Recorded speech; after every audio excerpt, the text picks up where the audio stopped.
hello, and a very warm welcome back to my YouTube channel. My name is Miranda Holder. I'm a celebrity stylist and your feel-good fashion coach, and today we're going to be talking all about body scale. I've got a beautiful holiday purchase. This is a Zara t-shirt that I bought here in Spain. Spanish company, had to be done. You might see an it girl with a huge handbag on the crook of her arm, and they've deliberately chosen that.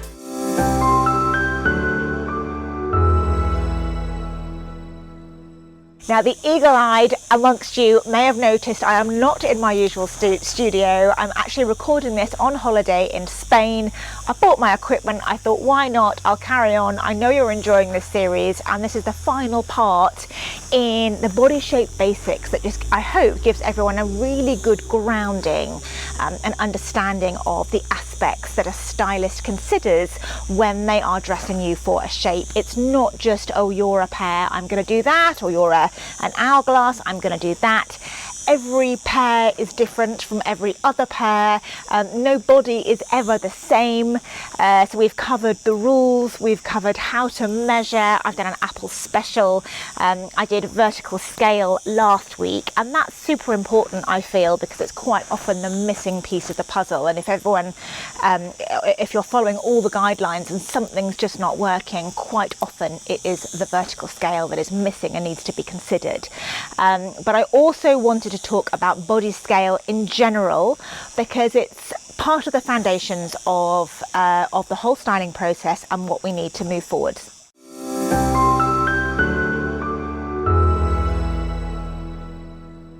So what do we mean by body scale? Well, there's two factors involved really. The first is your height. So if you are classed as tall in women's styling, you are over 5'9", and if you are classed as petite, you are under 5'4". And that's really important because, for example, if you look at a size 16 in all sorts of different heights, from petite up to really tall, they are obviously going to appear more in proportion and actually slimmer if that size 16 is 5'9", let's say, rather than 5'4". So it's definitely something to be taken into consideration, and you'd dress a size 16 pear shape, for example, quite differently depending on how tall you are or short you are.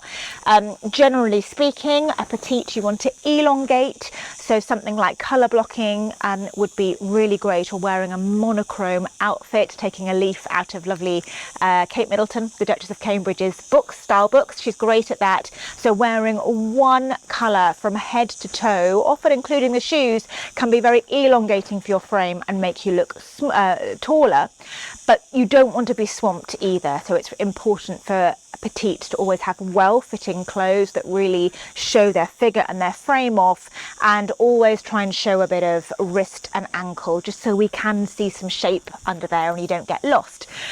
Conversely, if you're very tall, you actually want to break up the figure. So the opposite of the petite, you don't necessarily need the colour blocking. I mean, you could do, it could be a dramatic sort of styled effect that you're going for, but generally speaking, we're going to put different coloured sections on your body, particularly if you're very tall and slim, to break it up. And we're going to be dressing you, if you are tall and slim, in clothes that move. Perhaps they have some frills or some embellishment or some pleats. So we're going to soften those lines and get more of a feminine feel into your figure. That's why that's important. And the other factor to take into account with body scale is also literally the size of your bones. And the best place to tell this is by looking at your wrists. Now, I could bamboozle you with lots of recommended measurements and prescriptions, but I'm not going to. I think the easiest way is just to take a good look in the mirror, compare yourself to your friends and your family, and you should be able to tell quite easily if you have small, medium or large wrists for someone else of your height. And that's going to give you another indication of your body scale. And it's really important because, cue my lovely graphic, now you're going to look at something called the Ebbinghaus illusion, which I hope is going to illustrate my point. And you'll see those lovely dots in the middle. They look different sizes because of the circles that surround them. One is surrounded by smaller circles, which makes the dot in the middle look bigger, and the one that is surrounded in larger circles is going to make it look smaller. And that's really important, because back to styling, how you dress and the size and volume of the clothes you're wearing and the accessories that you're choosing will in turn make you and your body and body scale look bigger or smaller. So it's really great actually, because you can use it to your advantage to make body parts literally appear larger or smaller. And I'm wearing a good example of this today. I've got a beautiful holiday purchase. This is a Zara t-shirt that I bought here in Spain. Spanish company, had to be done. And you'll see that it's got these sort of built up shoulders.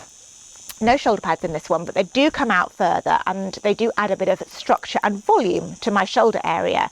And what that is doing for me, which is very welcome, is it's making my actual arm, upper arm, appear smaller, because in relation to my sleeve, it is, because my sleeve is sort of slightly oversized.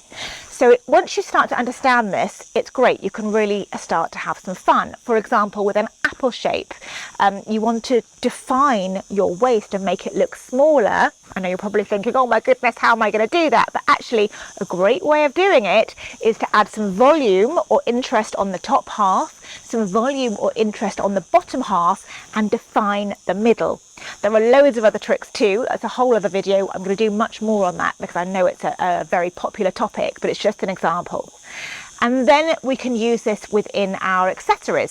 So you could have a really chunky scarf that's going to make you look smaller, or you could have a very, very thin scarf tied at the neck, which could make you look bigger. So I would caution you on wearing smaller, petite, delicate accessories and jewellery if you are naturally large boned or a larger scale body. And I think that's almost one of the styling mistakes that I see, in my opinion. And of course anyone can wear whatever they like, and if they're happy, you wear it, you go and enjoy yourself. But in terms of a sort of a ratio and a proportion and a balance perspective, if someone with a larger body scale, so someone larger boned, is wearing very, very thin and delicate jewellery, it's actually only going to make them look larger than they are, because it's going to get lost on their wrists and on their person. So the answer to that is either to scale up and wear larger, chunkier jewellery, or if you don't want to do that, layer several of your more delicate ones to create more of a statement look. And then the same the other way around. If you are petite and wearing something very, very big and bold, it could swamp you and you could look smaller than you want to look. However, all of that said, fashion then comes into it, and fun and styling. And if you want to play dress up and wear something that's really big and bold as a petite lady and make a real fashion statement, you can totally do that as well. This is just to arm you with the information. And you'll see this time and time again. So you might see an it girl with a huge handbag on the crook of her arm, and they've deliberately chosen that, or the stylist has, because it will make her look even more petite and skinny against this huge handbag. There was a real popularity of massive chunky men's watches in the 80s on supermodels' wrists. So all of the supermodels would wear these massive watches, and it would just make them look more petite, more feminine. So you're playing with the volume and with the contrast. And this is just where the fun and the magic in styling begins. So I want you to have this information.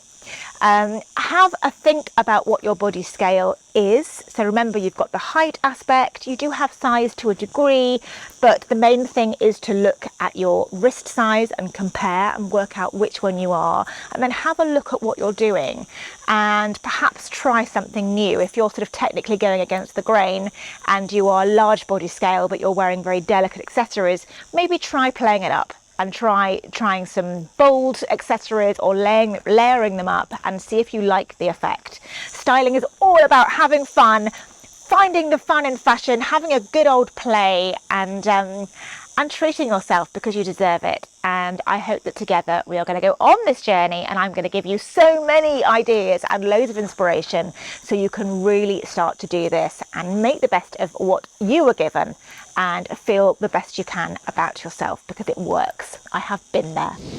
That's it for today. I do hope the sound worked all right. I've got a very noisy cicada just over there, so I'm really hoping he hasn't drowned me out.